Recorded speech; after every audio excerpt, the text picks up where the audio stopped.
RFI Convida. Lúcia Miesel. Por que o brasileiro bebe tão pouco vinho, apesar de produzir a bebida?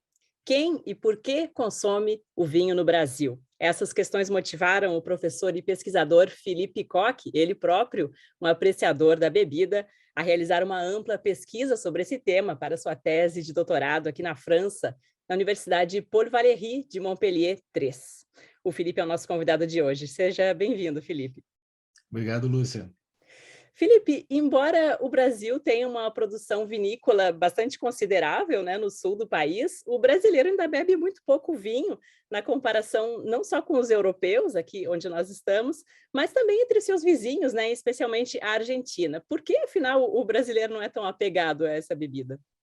É verdade, o brasileiro consome menos de 2 litros de vinho por ano. Essa é uma média que continuou estável já há quase 20 anos. A interpretação que eu tirei da minha pesquisa é que, na verdade, nós temos uma imagem do vinho que é diferente e que muitas vezes nós tentamos imitar uma imagem europeia que não se adapta ao modelo brasileiro. E o que a gente percebe é que o vinho no Brasil não é uma bebida para comida, não é uma bebida para o restaurante e não é uma bebida para a festa. O vinho no Brasil é uma bebida para se tomar em casa, o casal. Então, pois é, o seu principal objetivo com essa pesquisa foi se aprofundar no imaginário do público brasileiro sobre o vinho, um assunto que até você já começou a introduzir, né? Então, você entrevistou profissionais, amadores, produtores, para tentar descobrir o que leva o brasileiro a consumir essa bebida. Então, a sua conclusão de que o vinho é majoritariamente uma bebida de casais, né? Que é ligada ao prazer a dois. Seria uma bebida romântica ou até mais do que isso, erótica? Erótica, claro. É exatamente isso que eu percebi entrevistando consumidores, principalmente consumidores, mas que é uma noção compartilhada também por produtores e por profissionais ligados ao marketing, é que o vinho é aquela bebida que vem depois do jantar, quando as crianças já estão dormindo, para assistir uma série, para esperar o sono chegar. É aquele momento onde o casal tem tempo de ficar a sós.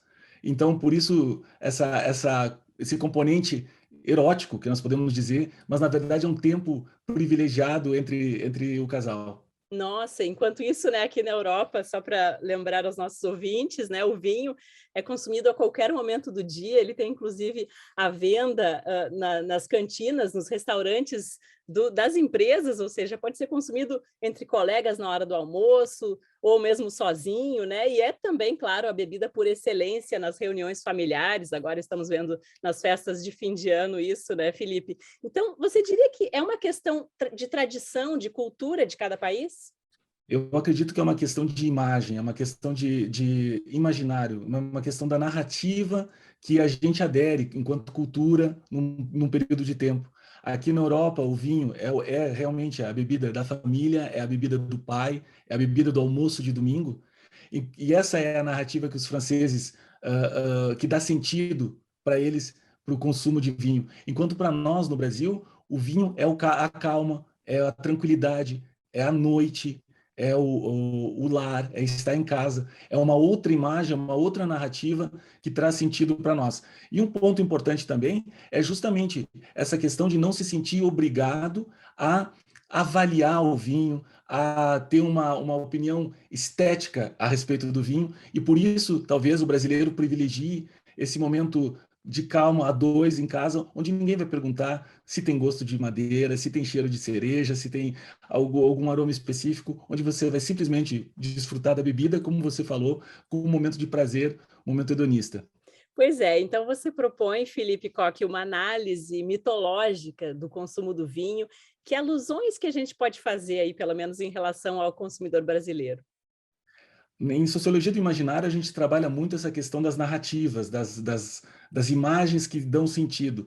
Então, o que eu percebi, e isso vale para as entrevistas que eu fiz em 2019 e depois para as entrevistas em 2021, pós-pandemia, é que existe talvez a legenda de Dionísios e Ariana. A gente lembra do Dionísios como o deus do vinho, mas a gente esquece que ele escolheu a Ariana para ser sua mulher, e eles são símbolo do amor conjugal. E ele foi um dos únicos deuses que levou a Ariana para o Olimpo, para se tornar uma deusa também.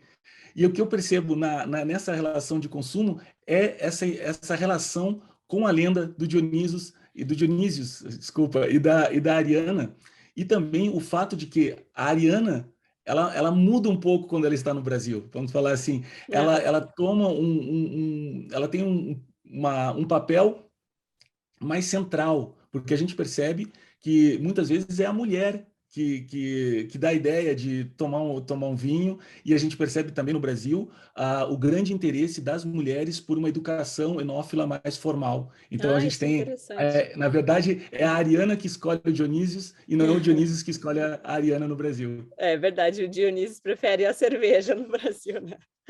Então, e imagino, Felipe, então, que não foi com muita surpresa que você constatou, né, e outras pesquisas, não só a sua, mas constataram que durante a pandemia de coronavírus houve um aumento, um recorde de consumo de vinho no Brasil, afinal todo mundo teve que ficar mais em casa, né? Exatamente. De acordo com a Organização Internacional do Vinho, o Brasil cresceu 19% o seu consumo de vinho durante o ano de 2020. Comparado com outros países, é um aumento fenomenal. E na minha pesquisa, o que eu percebi é que houve uma adequação com o imaginário. Simplesmente, o fato de estar em casa, os entrevistados me diziam: quando eu saio, eu prefiro tomar um coquetel. Mas se eu estou em casa, eu não vou preparar um coquetel para mim, eu prefiro tomar um vinho, eu acho mais adequado. Outros também me diziam que pararam de tomar ou começaram a consumir menos espumante, porque espumante era mais uma bebida para se tomar com amigos ou em festa, e que voltaram a consumir vinho tinto ou vinho branco em casa. E talvez, então, seja essa uma interpretação possível para esse aumento do consumo de vinho durante a pandemia, que é a adequação do consumo com a ideia que a gente faz do vinho. Com certeza, quem sabe vira livro essa pesquisa. Muito obrigada, Felipe Koch, professor universitário e pesquisador sobre o imaginário do vinho. Obrigado pela entrevista. Obrigado, Lúcia.